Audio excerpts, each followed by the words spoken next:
వందకి 100% నిజం చెప్తున్నా. నిన్న ఎపిసోడ్ 3 చూసిన తర్వాత బిగ్ బాస్‌ని తలదన్నేలాగా ఉంది 'మ్యాడ్ ఫర్ ఈచ్ అదర్' అనే షో అని నాకనిపించింది.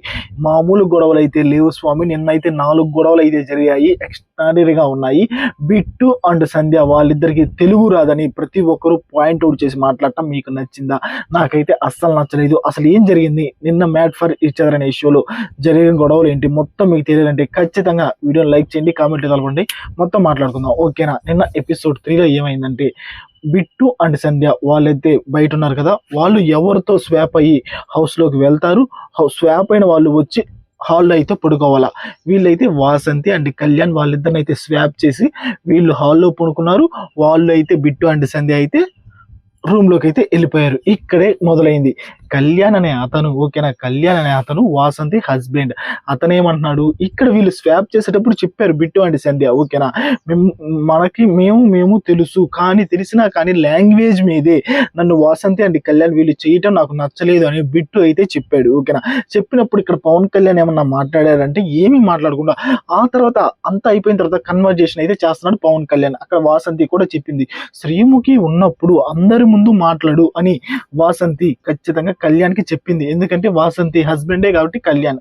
అప్పుడు కళ్యాణ్ ఏమన్నాడు, నాకు ఓకేరా, నేను ఎక్కడైనా పడుకుంటాను, కానీ నువ్వెక్కడ పడుకుంటావు?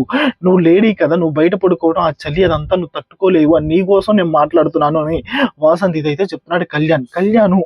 వైఫ్ దృష్టిలో ఓకేనా, అది ఓకే, అది కూడా నాకు నచ్చింది. కానీ ఏదైనా పాయింట్ ఉన్నప్పుడు మనిషి ముఖం మీదే మాట్లాడితే కళ్యాణ్ కూడా మంచిగా ఉంటాడు కంటెస్టెంట్. కపుల్స్ వాళ్ళిద్దరితో కూడా బాగానే ఉంది. కళ్యాణ్ కూడా కొంచెం ర్యాష్ బిహేవియర్ లాగా ఉంది. ముందు గొడవలు అయితే అల్లాడిపోయేలాగే ఉన్నాయి. నాకు సూపర్ అనిపించింది. ఓకేనా? ఆ తర్వాత శ్రీముఖి గారు వచ్చినప్పుడు ట్రూత్ ఆర్ డేర్ గేమ్ పెట్టారు కదా, ఇక్కడి నుంచి మొదలైంది మామ అసలైన ఆట, ఎక్స్ట్రార్డినరీ ఆట. ఇది మాత్రం మిస్ అవ్వద్దు. ఏం జరిగిందంటే ఇక్కడ రివెంజ్ డ్రామా జరిగిందని కొంతమంది, రివెంజ్ లేదు ఏమీ లేదని కొంతమంది. ఇప్పుడు బిట్టు అండ్ సంధ్య వాళ్ళు నామినేషన్స్ నుంచి ఎలిమినేట్ అవ్వటానికి గల కారణం, ఓకేనా, అవ్వబోటానికి కారణం 4 జోడీలు కదా. వీళ్ళేమంటారు, మా 4 జోడీలనే టార్గెట్ చేశారు బిట్టు అండ్ సంధ్య అని వీళ్ళు అంటారు. ఓకేనా? అసలు బిట్టు అండ్ శాండ్రా వీళ్ళు టార్గెట్ చేశారా లేదా ఆ 4 జోడీల్ని మొత్తం మాట్లాడుకుందాం.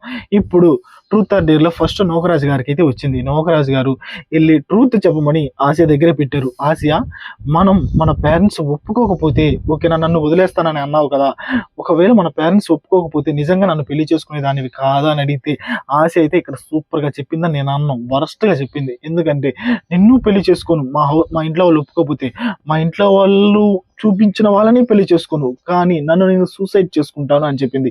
ఇది రాంగ్ డెసిషన్. ఓకేనా? ఇలా సూసైడ్లు గీసైడ్లని మాట్లాడకూడదు. ఓకేనా? ఏదైనా ఒకవేళ మీరు ఒప్పించుకోగలిగితే ఇంట్లో అమ్మా నాన్నని ఒప్పించి పెళ్లి చేసుకోండి, లేకపోతే కథ సమాప్తం. పెళ్లి చేసుకోవద్దు, నార్మల్గానే ఉండండి, కానీ సూసైడ్లు చేసుకుంటాం అది అని మాట్లాడటం నాకు నచ్చలేదు. ఇక నోకరాజు అయితే కొంచెం ఎమోషనల్ అయితే అయ్యాడు. దాన్ని నేను వదలలేను, అది నన్ను వదలలేదు అంటే ఆసియాని, దాన్ని అంటే మళ్ళీ నన్ను రాంగ్ అనుకోవద్దు. ఓకేనా? వదలలేను అది అని చెప్తున్నప్పుడు నాకు కూడా సూపర్ అనిపించింది. ఓకేనా? ఆ తర్వాత ఇక్కడ మొదలైంది అసలు మాస్క్ మ్యాన్ డ్రామా. ఇక్కడ మాస్క్ మ్యాన్ ఒకటే స్వామి, అతను ఏమంటాడు, మీరు స్వెటర్లు ఇవ్వలేదు, మీరు అది ఇవ్వలేదు, ఇది ఇవ్వలేదు, పిన్ రీఛార్జ్లు మీకు తెలియదు, ఫోన్ లాకులు మీకు తెలియదు, అది ఇదని. ఆ తర్వాత మాస్క్ మ్యాన్కి అయితే డేర్ చేయమని వచ్చింది. ఎవరు ఫేకు అంటే నోకరాజు అని గట్టిగా చెప్పేశాడు. అంతకుముందే నోకరాజు తన స్టోరీ చెప్పి అందరినీ ఏడిపిస్తే మన మాస్క్ మ్యాన్ వచ్చి దాని మీద అయితే వేసేసాడు గట్టిగానే. ఏమంటున్నాడు, మీరైతే నాకు ఫేక్గా ఉన్నారు, నటిస్తున్నారని నాకు అనిపిస్తుంది అని చెప్పాడు. ఇక్కడ నోకరాజు ఒకటే చెప్పాడు, అన్న ఆ స్వెటర్ ఈయనంత మాత్రాన ఫేక్ కాదు, నేను తనని అడిగానో లేదో మీకు ఎలా తెలుస్తుంది, నేను అడిగాను అది మీకు ఎలా తెలుస్తుంది, దాని గురించి అయితే మీరు మాట్లాడొద్దు అని గట్టి అయితే నోకరాజు అయితే ఇచ్చి పడేశాడు స్వామి. నిజం చెప్పిన ఈ మాస్క్ మ్యాన్ నిజం చెప్పిన దాని గురించే మాట్లాడుతున్నాడు, అది వరస్ట్కే వరస్ట్. ఓకేనా? ఆ తర్వాత పిన్ను మీకు ఫోన్ లాకులే తెలియదు అది ఇది అన్నారు. ఫోన్ లాకులు తెలిస్తేనే ప్రేమ, ఫోన్ లాకులు తెలియకపోతే ప్రేమ అని అంటాం నాకు కూడా నచ్చలేదు. ఓకేనా? అక్కడ నోకరాజు అడిగాడంట ఆసియాని, ఫోన్ లాక్ కావాలంటే ఆసియా వద్దని చెప్పేసిందంట. ఓకేనా? ఇందులో ఏముంది, ఇంకా ఈ పాయింట్స్ పెట్టి నాకైతే మాస్క్ మ్యాన్ అలా చేయటం అయితే అస్సలు నచ్చలేదు. ఓకేనా? ఆ తర్వాత ఇక్కడ మళ్ళీ కళ్యాణ్, వాసంతి అండ్ కళ్యాణ్, ఈ కపుల్స్ లో కళ్యాణ్ అయితే డేర్ చేశాడు. Sandra and Bittu, Sandhya and Bittu వీళ్ళు విడిపోతారు అని డేర్ అయితే చేశాడు. ఏజ్ గ్యాప్ ఉంది, ఆ ఏజ్ గ్యాప్ వల్ల వీళ్ళు విడిపోతారు అని అనడం అయితే నాకైతే అస్సలు నచ్చలేదు మా స్వామి. సంధ్య అయితే మాత్రం ఆమె అయితే మాత్రం అర్జున్ రెడ్డి 2.0 ఓకేనా. బిట్టు అండ్ సంధ్య వాళ్ళు అర్జున్ రెడ్డి 2.0 ఎక్స్ట్రాడినరీగా ఉంది. వాళ్ళు టార్గెట్ చేశారంటే టార్గెట్ చేయలేదు ఓకేనా. వాళ్ళకు ఒక డేర్ వచ్చింది, ఆ డేర్ చేస్తున్నారు వాళ్ళు. ఇక్కడ కళ్యాణ్ ఎలాగైతే తనకు వచ్చిన డేర్ని బిట్టు అండ్ సంధ్య వాళ్ళు డైవర్స్ అయిపోతే వాళ్ళు విడిపోతారని ఎలాగైతే అతను చెప్పాడు, ఇక్కడ వీళ్ళ అభిప్రాయాలు కూడా వీళ్ళే చెప్పారు ఓకేనా.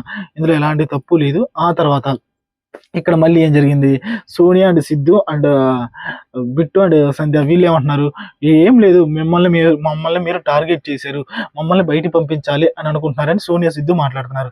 టార్గెట్ ఏం లేదు, నిన్న మీరు చేసిందే కదా, మమ్మల్ని రాగానే నామినేషన్ చేశారు, ఇక్కడ మేము కూడా అదే చేస్తున్నాం కదా అంటే ఓకే.